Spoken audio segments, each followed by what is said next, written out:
Mis hermanos, estamos conociendo a Cristo a través del Evangelio de Mateo. Y esta mañana tenemos la bendición de poder conocer sobre su nacimiento. Tal como dice Mateo en el verso 18, el nacimiento de Jesucristo fue como sigue. Es decir, ha sido la voluntad de Dios, es la voluntad de Dios, que nosotros meditemos en el nacimiento de Cristo, que nosotros pensemos en el nacimiento de Cristo. Y usted puede decir, pastor, ¿y por qué un 2 de marzo? Es 2 de marzo hoy, ¿verdad? ¿Por qué un 2 de marzo? ¿Por qué no un 24 de diciembre? ¿Sabes? Eso puede ser importante para algunos y está bien. La Navidad, como le llamamos, es una bonita época y está bien. Pero el nacimiento de Cristo es algo que nosotros debemos meditar. No corresponde a tiempos, ¿me explico? No corresponde a una fecha, no corresponde a una época. Podríamos estar en Semana Santa y aún así podríamos estar meditando en el nacimiento de Cristo. Podríamos estar en agosto, podríamos estar en la primera del invierno o en la postrera, y en todo tiempo nosotros podríamos meditar sobre el nacimiento de Cristo. Así que el día de hoy, por una exposición de la Biblia, porque queremos conocer a Cristo, el evangelista Mateo nos dice, el nacimiento de Cristo fue como sigue. El nacimiento de Cristo, dice él, fue tomando en cuenta los siguientes conceptos. Y lo primero que vemos en esos conceptos es una serie de eventos sobrenaturales. No cabe la menor duda.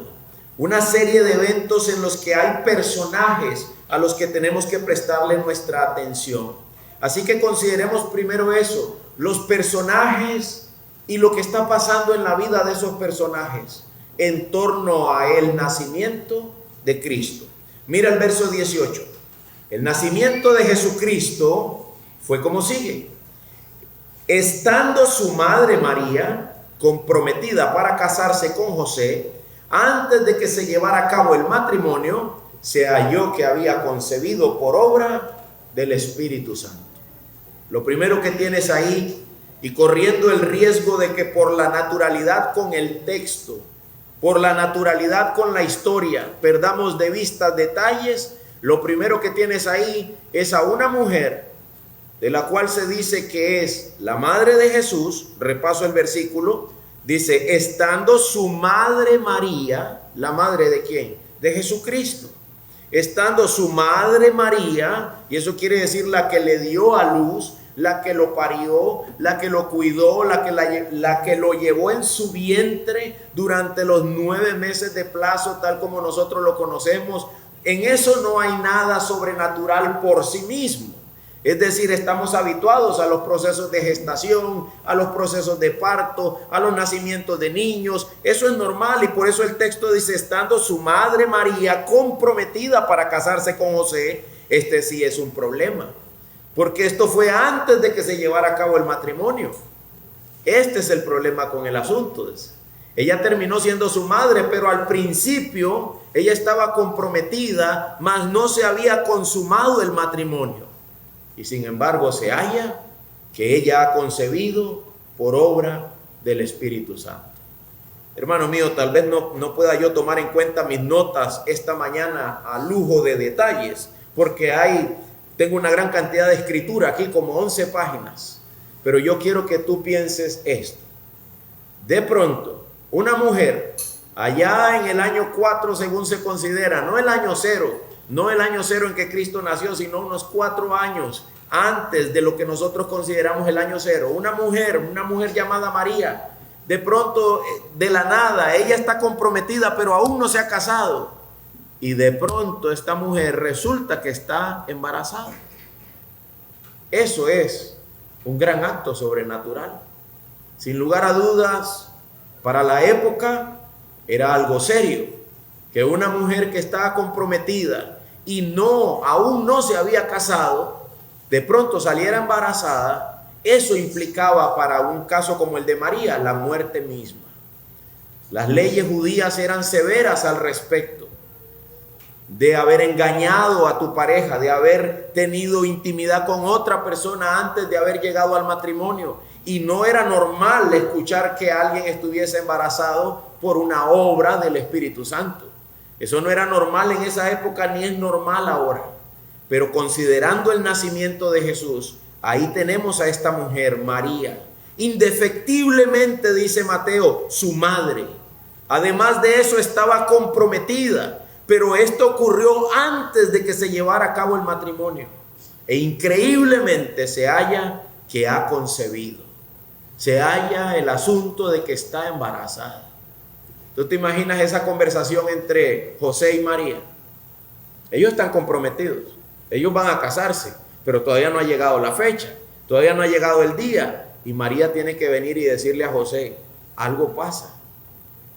La costumbre natural mía como mujer, la menstruación, no me ha llegado. Estoy embarazada.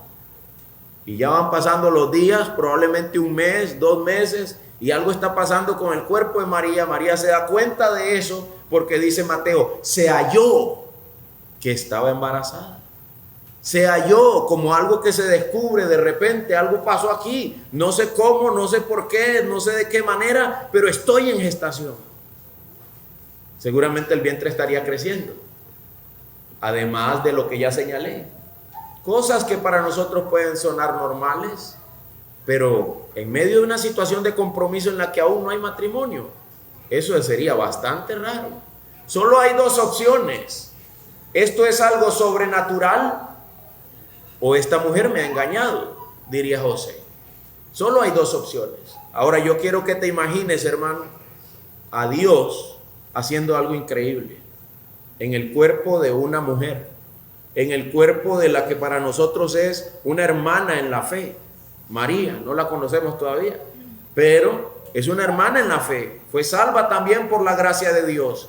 Era una mujer también piadosa, era una mujer creyente, era una mujer santa. Y Dios de pronto está trabajando, el tiempo se ha llegado, el tiempo se ha cumplido y Dios está trabajando en el vientre de esa mujer por medio de la obra del Espíritu Santo. Hermano, usted se puede imaginar esos tejidos siendo utilizados por Dios en el vientre de esa mujer.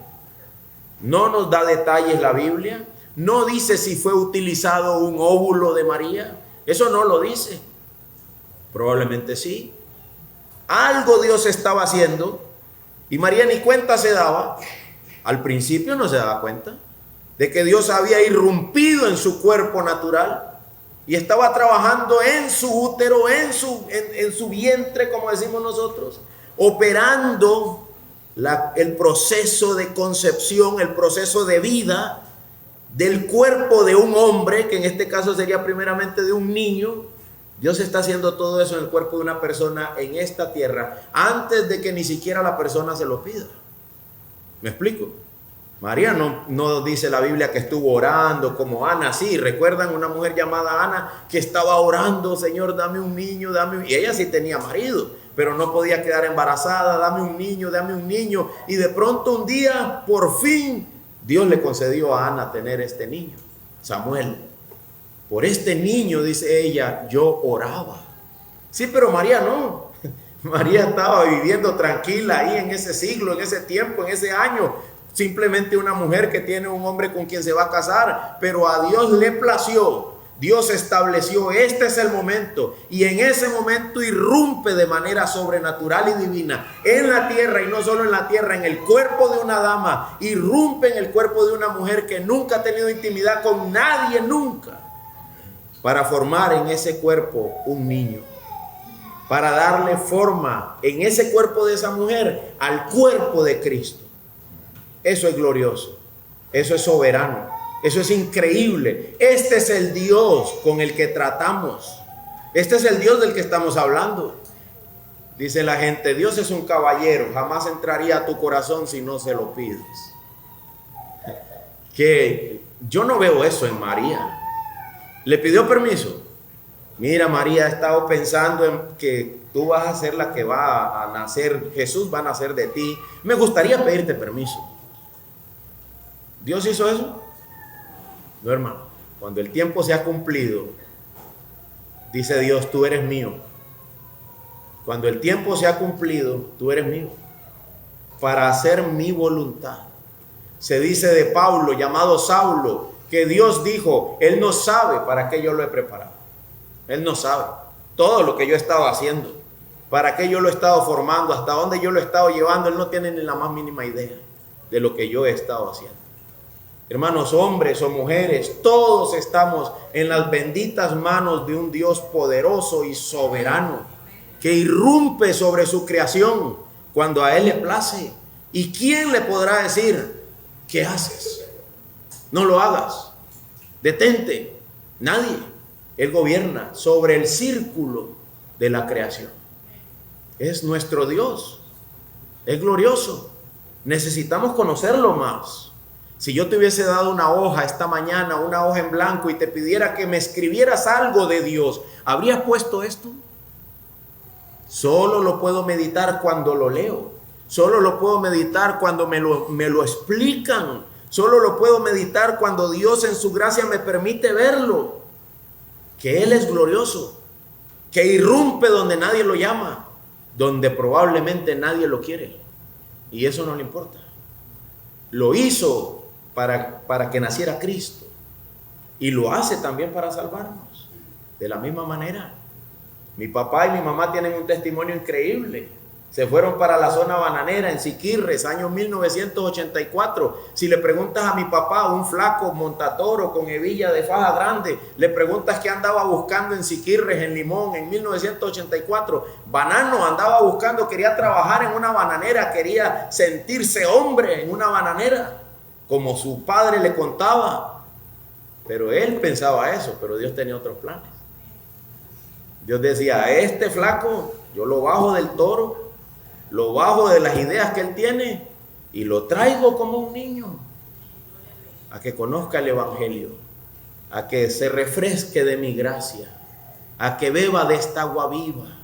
Hermanos, si Cristo bajó a Saulo del caballo, no hay jinete que él no pueda derribar. Todavía estaba respirando amenazas, dice Saulo. Todavía bufaba. Me caen mal estos cristianos. Odio esta iglesia. No sé ni qué estoy haciendo en este lugar.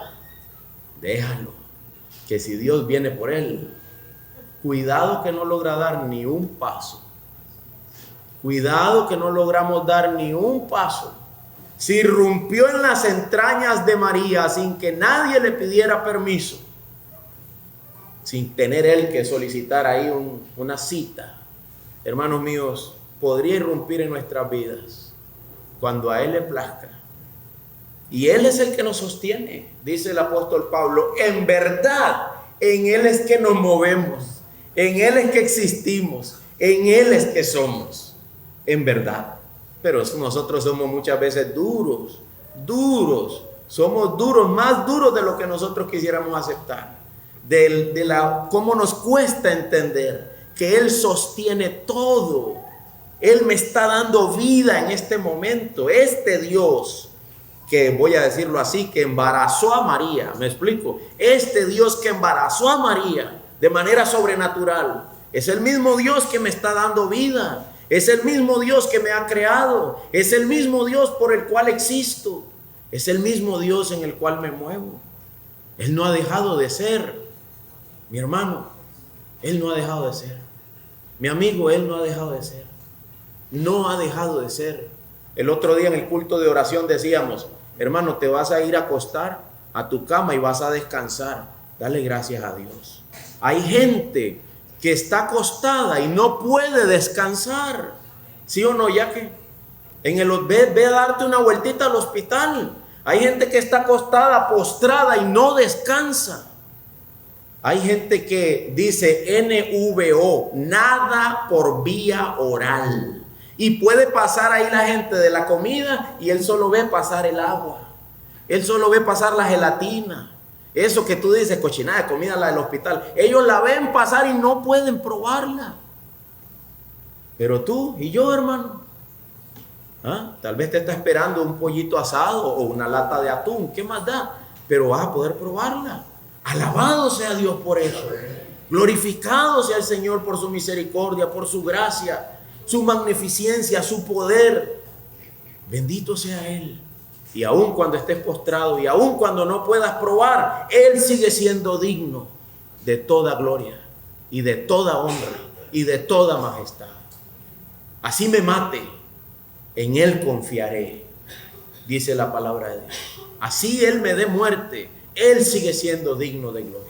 ¿Lo ves, hermano mío, que lo que se oculta en Mateo 1:18 no es poca cosa? Se halló que estaba embarazada. Vuelvo a leerlo, Mateo 1:18. El nacimiento de Jesucristo fue como sigue. Estando su madre María comprometida para casarse con José, antes de que se llevara a cabo el matrimonio, se halló que había concebido por obra del Espíritu Santo. Se halló que Dios irrumpió en su cuerpo. Se halló que Dios ejecutó sus planes preciosos. Se halló que a Dios le plació poner en práctica, en obra, lo que hace años se venía profetizando. Isaías por lo menos lo dijo 700 años antes de Cristo. Lo dijo Isaías. Ese fue Isaías. Y Génesis capítulo 3, que lo que iba a salir de la mujer, la simiente de la mujer, acabaría con la simiente de la serpiente. Allá en el huerto del Edén, cuando Adán y Eva pecaron. Ya no estamos hablando de cientos, estamos hablando de miles de años antes. Y Dios dijo, hoy es el día, hoy es el tiempo, hoy nacerá mi hijo, hoy concebirá esta mujer va a tener un hijo, hoy va a quedar embarazada. Y así lo ejecutó en el plan de su voluntad de una manera gloriosa. Ahora, todo esto maravilloso solo ocurrió en la vida de María. ¿Es María la única persona que aparece en Mateo 1:18? No, mi amado, lea también el 19. ¿Cuál fue la reacción ahora de José, el otro implicado en el matrimonio que aún no se había llevado a cabo? Dice, entonces José, su marido, entiéndase su prometido, siendo un hombre justo, mire cómo se lo describe. Un hombre justo, un hombre santo, no queriendo denunciarla públicamente, porque José tenía que tomar a María, llevarla ante los líderes religiosos del pueblo y decir, esta mujer está embarazada y no es de mí. Ni siquiera he consumado el matrimonio con ella. ¿Y sabes qué había que hacer con María? Matarla a pedradas. Él no quiso denunciarla públicamente. José también podía pedir el divorcio, pero tenía que hacerlo públicamente. Había que decir, ¿por qué? ¿Por qué te quieres divorciar de ella? Porque esta mujer ha estado con alguien. Evidentemente está embarazada y no es de mí. Pero tampoco quiso hacerlo. Era un hombre justo. Era un hombre justo, hermanos, como Cristo. Como Cristo. Tenía el carácter de Cristo. ¿Sabes que Cristo, cuando fue llevado a la cruz, dice la Biblia que cerró su boca, enmudeció, como una oveja fue llevada al matadero? No dijo absolutamente nada. No, pastor, usted se equivoca. Él estuvo hablando con Poncio Pilato. Eso fue antes. Eso fue antes de que lo condenaran. Ya cuando él fue condenado, hermanos, dicen que cuando la gente está a punto de morir es cuando enseña quién de verdad es. Decimos nosotros, no, a mí no me acorrale así porque usted no sabe con quién se está metiendo. Usted no sabe cómo pica este alacrán, dicen algunos machitos aquí en Guanacaste. Usted no sabe cómo pica este alacrán. ¿Y por qué estás hablando así? Porque este me está ofendiendo. Pues Jesús, en el momento cumbre, en el momento de morir, no dijo nada. No dijo nada. ¿Qué dirías tú de un hombre que al momento en que ya le iban a dar, cerró la boca? Dice, no hizo nada. No hizo nada. José tampoco. Tal parece que le acaban de quitar su mujer. Tal parece que otro hombre la ha embarazado. Y José dice, bueno, ya está. Sea el nombre del Señor bendito. Me voy. Sigue leyendo conmigo el verso 19. No quiso, no queriendo denunciarla, quiso abandonarla. ¿Cómo? En secreto. ¿Sabes qué estaba haciendo José? ¿Tienes una idea? Si la abandona en secreto, ¿quién es ahora el malo? María salió embarazada de un patavueltas, un inútil que se fue y la dejó embarazada. Desapareció. ¿Quién iba a llevar la culpa? José. Él iba a dejar a María digna. él iba a dejarla que no se dijera nada malo de María, que se diga de mí, pero no de ella. Hermanos, esto es un golpe al orgullo humano, a nosotros que siempre estamos defendiéndonos, encontrando culpables. Otro es el culpable, no yo. Y él decidió pasar el trago amargo. ¿Entiendes eso, hermano? Él no quiso difamarla, quiso retirarse en secreto, alejarse, que nadie diga que María fue mala, que nadie mate a esa mujer ni a ese niño. Él no sabía que ese era Cristo, él no sabía eso. Él solo quería conservar la vida de esa mujer y de ese niño. ¿Me explico? Y que me echen a mí la culpa, mejor me desaparezco yo. Él estaba dispuesto a llevarlo, como dijimos un día, mía culpa. Él estaba dispuesto a cargar sobre sus hombros su responsabilidad, que no era de él, pero estaba listo para eso. ¿Y sabes por qué? Era justo, era un hombre justo, era un hombre que daba la talla para la gloria de Dios y por gracia de Dios. Es Dios el que está haciendo esto. No es solamente Dios trabajando en María, Dios también ha estado trabajando en José, porque otro hombre hubiese hecho un escándalo, otro hombre hubiese llevado a esa mujer a la muerte, otro hombre no hubiese soportado y hubiera dicho, ¿cuál Espíritu Santo? A mí no me vengas con esos cuentos. Pero no, este no era un bravucón, este no era un arrogante, este no era un necio, este no era un naval. Era un hombre justo, era un hombre sabio, era un hombre que decía, el Señor dio, el Señor quitó, sea el nombre del Señor alabado. Ya está, era mi prometida, me falló, me voy quieto. Imagínate a José ahí acostado en unos sacos, así yo me lo pienso, en unos sacos, ahí pensando, ¿qué hago? No, ya sé, me voy a ir yo, que me echen la culpa a mí, que no maten a esa mujer, se acabó, ya está, perdí mi prometida. ¿Cómo te sentirías tú, varón, que estás aquí? ¿Cómo te sentirías tú? ¿Estarías dispuesto a bajar ese trago y que te echen a ti la culpa? A veces llegamos a consejería y en la consejería es, él es el malo, él es el malo, él es el malo. Y él dice, ella es la mala, ella es la mala, ella es la mala. Yo no, pastor, ella. Y si quiere llama a los niños para que ellos digan quién es el malo. ¿Por qué no aceptar la culpa? ¿Por qué no decir, es mi culpa, es mi culpa? Aunque no sea tuya, es mi culpa.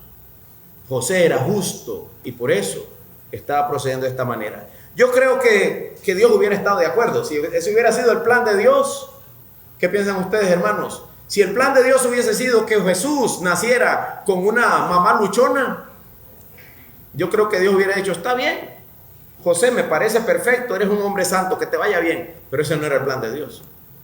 Así como él irrumpió en el cuerpo de María, también irrumpió en la vida de José. Y después de que José llegó a una conclusión, se durmió. Y mientras dormía, soñó. Dice, verso 20. Pero mientras pensaba en esto, se le apareció en sueños un ángel del Señor. Bendito sea Dios. Él le dice, quieto, José. Cálmate, ¿verdad? Take it easy. Relájate. Cálmate, José. No hay nada que estar haciendo, no hay nada que estarse moviendo. Dice el verso 20, se le apareció en sueños un ángel del Señor diciendo, José, hijo de David, no temas recibir a María tu mujer. No te dé miedo a hacer eso. Porque el niño, ¿por qué diría José? Y la respuesta es porque el niño que se ha engendrado en ella es del Espíritu Santo. José, no temas. Ella va a dar a luz un hijo, eso es indefectible. Eso no lo va a poder detener nadie. Y le vas a poner por nombre Jesús. El Salvador es lo que significa. Salvador, Jesús, Salvador. ¿Por qué? Porque Él salvará a su pueblo de sus pecados.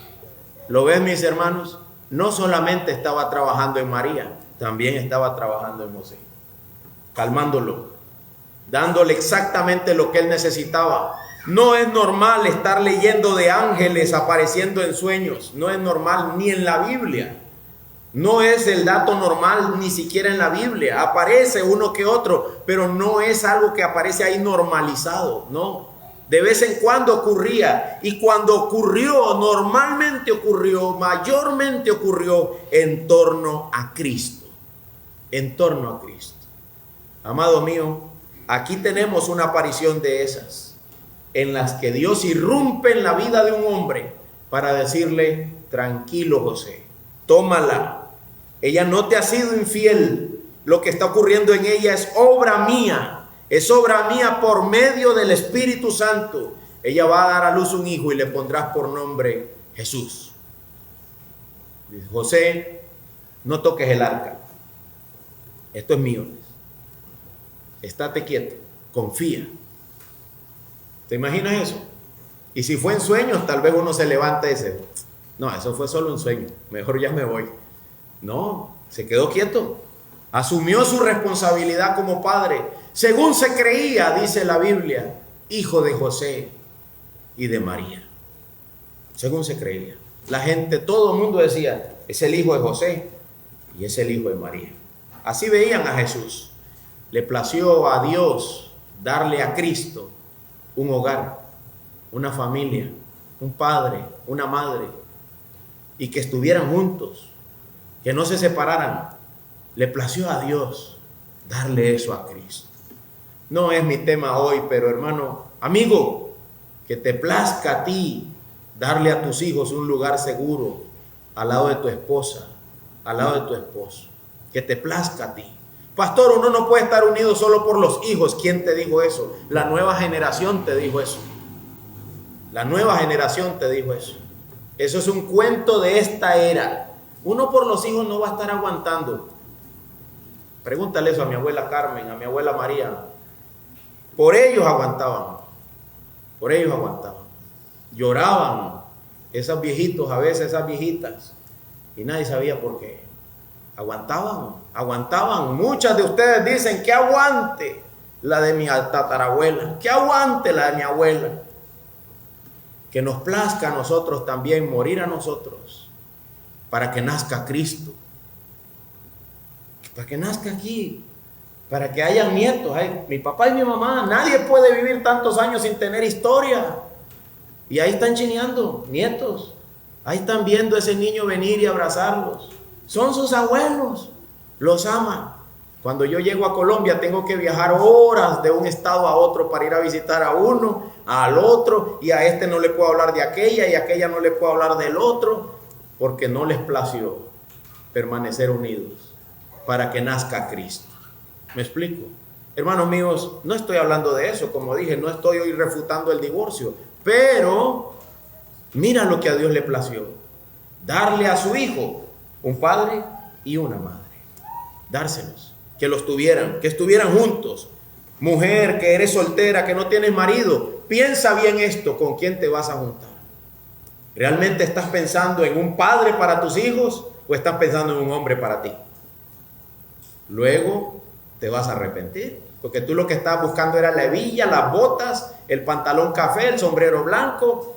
Eso es lo que estabas buscando. Tú no estabas pensando en un padre para tus hijos.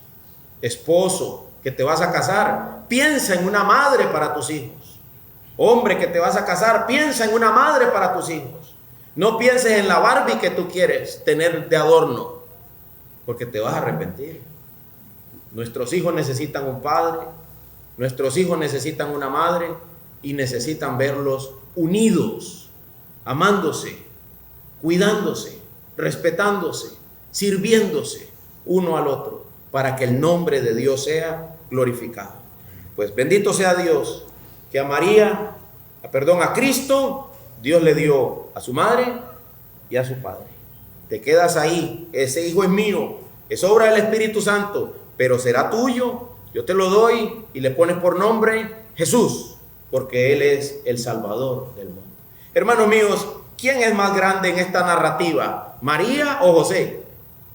¿Quién es más grande en la narrativa de Mateo 1, 18 y 19 y 20? ¿María o José?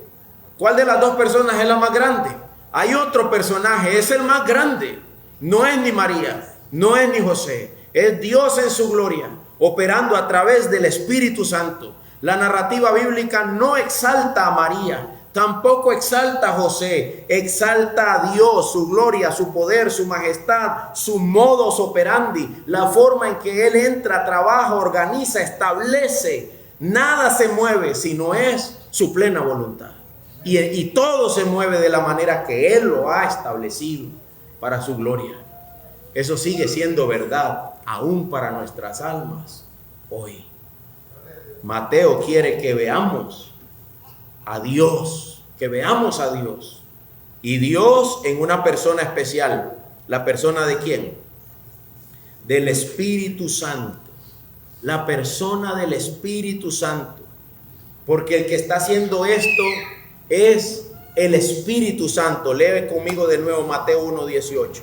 El Espíritu Santo dice: el nacimiento de Jesucristo fue como sigue. Estando su madre María comprometida para casarse con José, antes de que se llevara a cabo el matrimonio, se halló que había concebido por obra del Espíritu Santo. Entonces José, su marido, siendo un hombre justo y no queriendo denunciarla públicamente, quiso abandonarla en secreto. Pero mientras pensaba en esto, se le apareció en sueños un ángel del Señor, diciéndole: José, hijo de David, no temas recibir a María tu mujer, porque el niño que se ha engendrado en ella es del Espíritu Santo.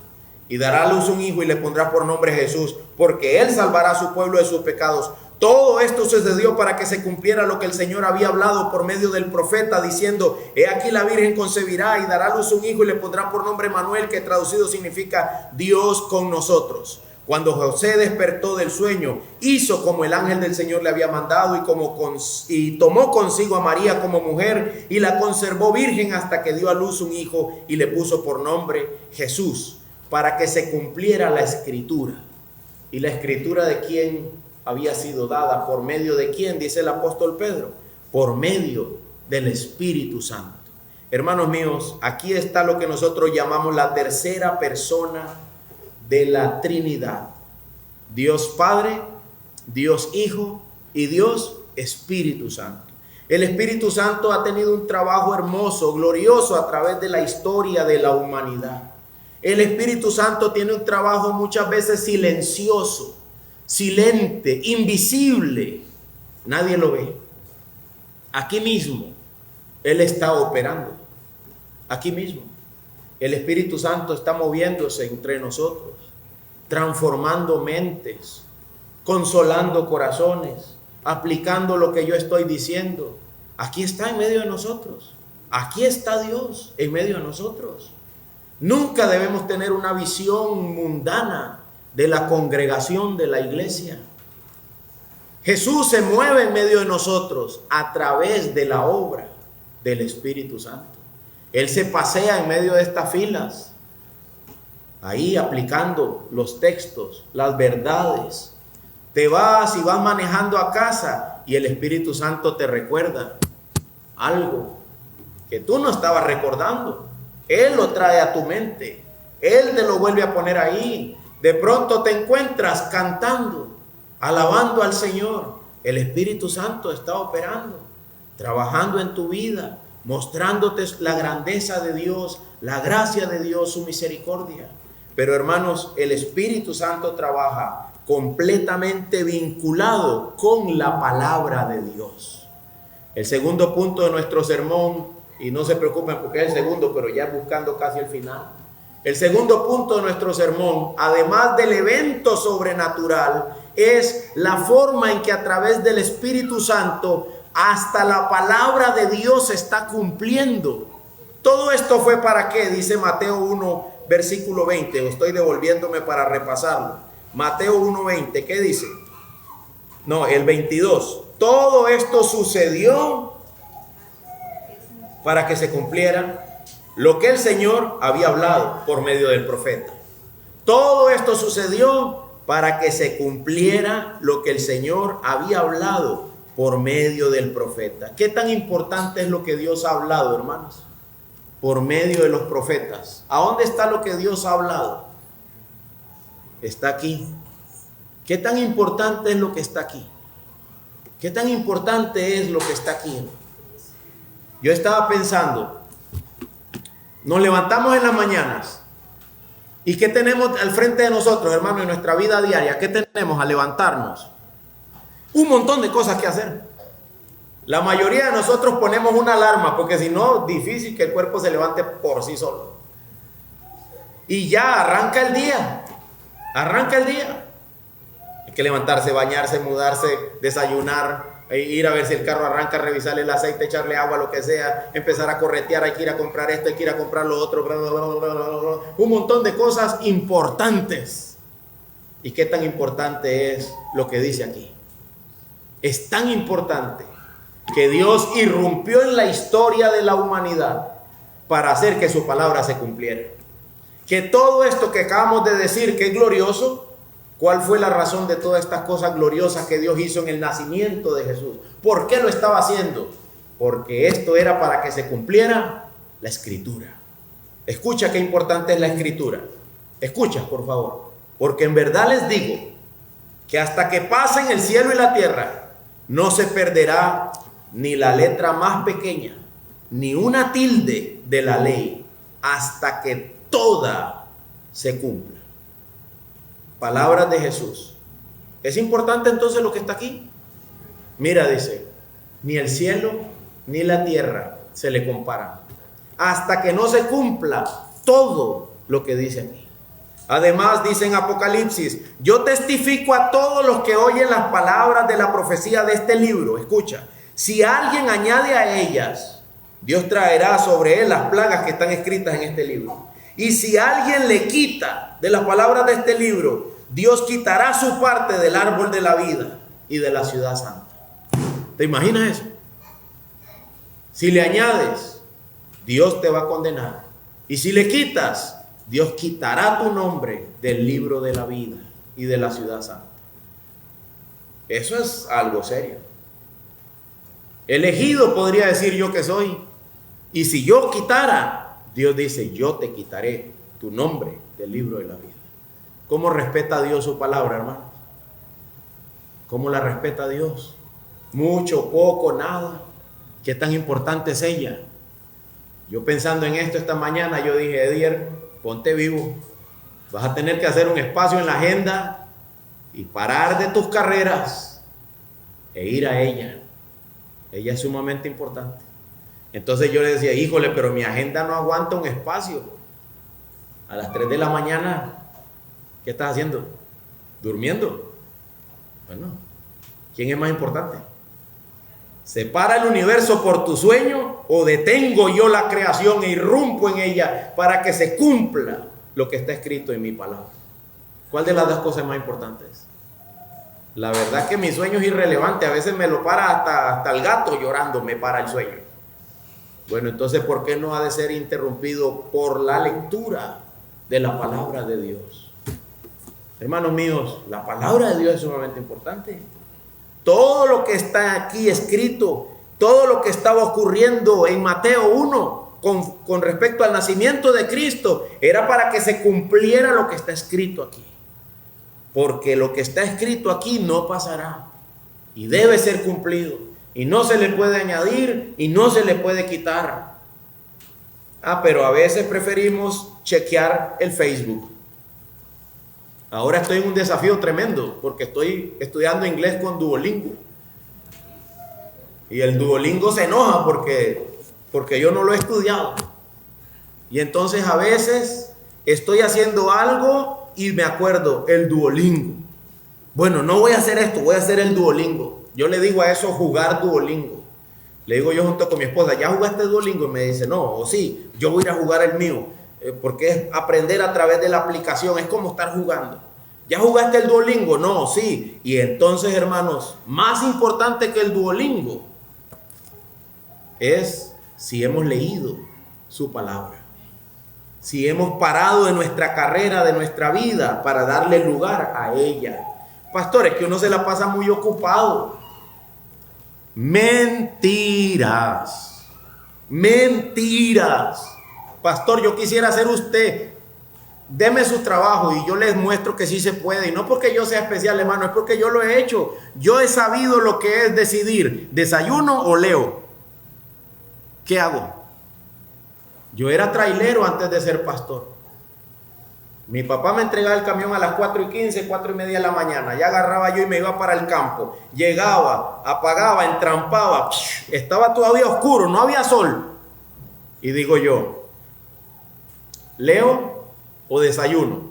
Bueno, no puedo leer porque no hay sol. Voy a desayunar a oscuras porque los camiones a veces no tenían ni la lamparita de allá arriba. Entonces agarraba la tarra y tanteaba qué había ahí y comía. Para que con los primeros rayos de sol leía. Y luego me bajaba a conversar. Adivina de qué conversaba. De lo que acababa de hablar. Pero a veces desayunaba y ya veía a mis amigos conversando y ya me quería yo bajar y algo dentro de mí decía, ¿no has leído? Ay, pero una conversadita no hace daño. No has leído. Hasta que por la gracia de Dios leía. Hermanos míos, sí hay tiempo. Sí hay tiempo. Dentro de nuestra vida, sí hay tiempo. Si te vas al banco a hacer un trámite, llévate la Biblia. Si vas a manejar por 2 horas, pon los audios de la Biblia. Escucha las predicaciones. Si vas a viajar en el autobús, escucha Entendiendo los Tiempos, escucha a Nicolás Tranchini, escucha a Sugel Michelén, escucha a Miguel Núñez, para que la palabra de Dios esté ahí en tu vida diaria, en tu mente, en tu corazón. Si el pueblo de Israel tenía que escribirla en los postes, yo tengo que escribirla en lo más profundo de mi alma. Tengo que clavarla ahí y pedirle a Dios que la mantenga ahí quieta. Hermanos, la palabra de Dios es importante. Dime cómo es tu relación con este libro y podremos saber cómo te relacionas con Dios. Y cuánto fruto de Dios hay en tu vida. Así de simple. Y muchachos, académicos, jóvenes, estudiantes, no estoy hablando solo a los viejitos de la iglesia. Dios empezó a operar en mi vida cuando yo tenía 19 años. Y lo hizo a través de la predicación, de la lectura de la palabra de Dios. ¿Verdad? Aquí yo sé que hay varios 19, 20añeros. Dios empezó a operar a partir de la lectura a los 19 años de edad. Esto no tiene límites de edad. Esto no corresponde solo a viejitos. Sí, es que yo voy los domingos a acompañar a mami. Pues hay viejitos que les gusta escuchar sermones. A mí no, eso no es para mí. Claro que sí. Si estás en este mundo, este libro es para ti. ¿Ya lo tienes? ¿Ya tienes uno? ¿Tienes una copia de la bendita palabra de Dios? ¿La consideras una palabra sumamente importante, necesaria, fundamental? ¿O la consideras solo un libro más? Dios estuvo dispuesto a enviar a su Hijo para que se cumpliera su palabra. Dios estuvo dispuesto a irrumpir en el vientre de María, a calmar a José para que se cumpliera su palabra. ¿A qué estoy dispuesto yo? Debería preguntarme, ¿verdad? ¿A qué se dispone mi alma en cuanto a su palabra?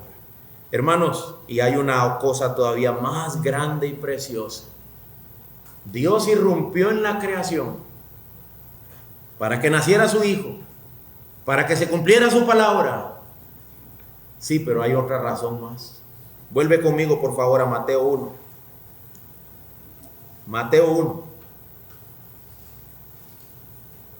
versículo 21. Y dará a luz un hijo, y le pondrás por nombre Jesús. ¿Por qué, hermanos? Porque él salvará a su pueblo de sus pecados. Esa frase hay que ir a trabajar y pensarla. Él salvará a su pueblo de sus pecados. Le pondrás por nombre Jesús, porque él salvará a su pueblo de sus pecados. Versículo 24. Cuando José despertó del sueño, hizo como el ángel del Señor le había mandado, y tomó consigo a María como mujer. Y mira qué cosa preciosa, la conservó virgen, no la tocó, no la hizo suya, la tomó como mujer, pero no la hizo suya, hasta que dio a luz un hijo, y le puso por nombre Jesús, el Salvador. Hermanos, todo esto que hemos leído, todo esto que hemos estudiado, todo esto que hemos meditado hoy, ¿Sabes cómo lo imagina mi mente? Mi mente imagina mucho. ¿Has visto esa gente en el gimnasio que está moviendo 2 cuerdas grandes a la misma vez? Están 2 mecates haciendo así. Pues Dios está haciéndole así, no a 2 mecates, a un montón de cosas. Dios está como el dirigente de una orquesta. ¿Lo han visto los dirigentes? Por aquí, por allá. Todo tiene que estar sonando junto para una gran cosa. ¿Cuál? Salvar. Salvar. ¿Por qué nos tiene que salvar Dios? ¿Cuál es el problema conmigo?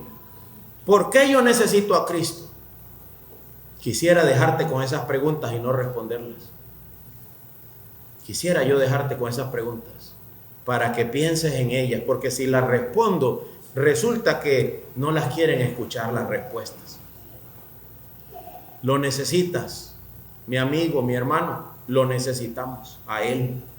Él vino para salvarnos y la idea de Dios era salvarnos. Sí, a ti que me escuchas, salvarte, salvarte. Él vino para salvarnos de nuestros pecados. Vino para salvarte. ¿Eres salvo? ¿Eres salvo? ¿Has alcanzado salvación? ¿Cuántos conocen la historia del Titanic? Y no voy a preguntar cuántos las conocen por la película del Titanic, ¿verdad? Y deberíamos preguntarnos por cuál película, por la más comercial, por la del Hollywood. Pero hermanos míos, el Titanic realmente fue un barco, el Titanic realmente se hundió, en el Titanic realmente había gente y uno de ellos era un predicador. Iba a ir a predicar a Estados Unidos, iba a ir a proclamar el evangelio al otro lado del mundo, para ahí iba el Titanic, ¿verdad? Él iba a ir a predicar al otro lado del evangelio. Y cuando el barco chocó y la gente empezó a tratar de huir y otros se fueron al mar, este predicador entregó su hija a otra persona, a un familiar, un primo, para que cuidara a la niña, mientras él se dedicó a predicar el evangelio entre la gente que estaba muriendo. ¿Conoces a Cristo? ¿Te has salvado de tus pecados? ¿Tienes una relación con Él? Y Él dejaba a unos y buscaba a otros, y luego volvían del otro y le decía: ¿ya eres salvo? ¿Ya eres salvo? Y en eso uno de ellos dice: me hizo pensar. Lo que Él me decía me hizo pensar. Y ahí, flotando sobre un pedazo de algo, yo le dije al Señor: ten misericordia de mí, sálvame. ¿Sabes? Dice, fui salvo. Fui salvo. Tuve una comprensión de Cristo y del evangelio que yo no había tenido en mi vida. Y hoy puedo decir que fui el último salvo del ministerio de este santo, porque lo lograron rescatar a este antes de que se muriera. Hermanos míos, hermano mío, amigo, tú eres salvo. Tú eres salvo. Tú conoces algo de Cristo como el Salvador, y el Salvador de tus pecados, de mis pecados, el que va a salvar a su pueblo de sus pecados. No es que yo lo agarro y lo hago mi Salvador, es que Él me salva de mis pecados. ¿Sabes cuáles son tus pecados? ¿Conoces tu necesidad de Cristo? Aquel que diga que sí, primero tiene que saber cuán malo es y cuán pecador es. Termino con esta historia. Se cuenta de un capitán de barcos, un borracho, capitán de barcos, mujeriego, capitán de barcos, de puerto en puerto, que siendo viejo y estando ebrio, se fue para una iglesia y escuchó a un predicador decir que Cristo había muerto por él y había entregado su vida para salvarlo de sus pecados. Él se puso de pie en medio del grupo, algo que nos asustaría a nosotros. Él se puso de pie en medio del grupo y le preguntó al predicador: ¿es eso cierto? ¿Qué creen ustedes que dijo el predicador? Sí, Señor, es cierto. Si eso es cierto, yo quiero vivir para Él. Le preguntaron después del culto: ¿por qué tomaste esa decisión? Y dijo él: yo he sido un borracho, soy un borracho, he sido un vago, un perdido, un inmundo. Nadie nunca ha querido dar por mí absolutamente nada. Y si este dio la vida, y si este dio su sangre, yo solo puedo decir gracias. Yo quiero servirte. Déjenme hacer algo para Él, para su gloria. ¿Sabes qué hizo? Limpió el templo donde se reunía la iglesia por el resto de su vida. Eso es glorioso, hermanos. Dice la Biblia, lo leímos en Romanos capítulo 5, que cuando aún éramos enemigos, Cristo murió por nosotros. Hoy tú eres su enemigo, pero Él ha entregado su vida por ti. Definitivamente, grande es el amor de Dios, que ha dado a su único Hijo, para que todo aquel que en Él cree no se pierda, sino que tenga vida eterna. Que Dios nos ayude a pensar en esto y nos dé más sed por Cristo, por Cristo. Hermano, amigo, yo no te quiero mío, yo no te quiero de mi iglesia, yo no quiero tu billetera, yo quiero que tú veas a Cristo, a Cristo, a Cristo. Yo no necesito tu billetera, tengo suficientes problemas con la mía. Solo quiero que veas a Cristo, su gloria, y que por la gracia de Dios, tú como yo, podamos ser salvos. Salvos. Que para eso vino Cristo. Dice Mateo, para eso Él nació, para salvarnos de nuestros pecados. Le necesitamos, es real, y le veremos otra vez. ¿Cuánto quieres apostar? ¿Cuánto quieres apostar? El apóstol Pablo dijo: doy mi vida por verlo. Doy mi vida por verlo. Pago por verlo. Dice. Le verás. Todo ojo le verá.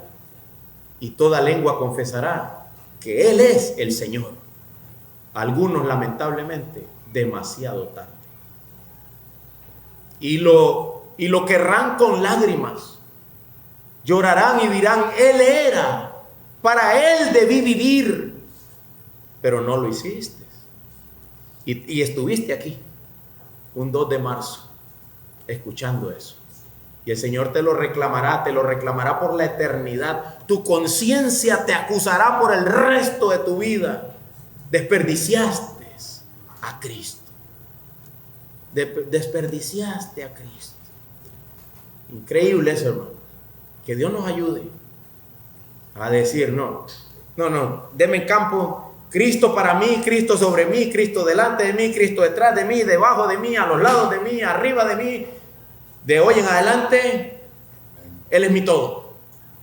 No me interrumpan, no me hablen. Dice un canto: ando con mi Cristo por la mañana al despertar, ando con mi Cristo por la tarde al caminar, ando con mi Cristo por la noche al descansar. Paso a paso con mi Cristo yo quiero andar. Eso me lo enseñaron cuando era niño. Yo tenía unos 6, 7 añitos. Ando con mi Cristo, ando con mi Cristo. Yo no sabía lo que significaba cuando lo cantaba. Ahora leer las páginas, miles de páginas, me sirven de ventana. ¿Para qué? Para andar por fe, para andar con Él, para entender lo que significa ando con mi Cristo.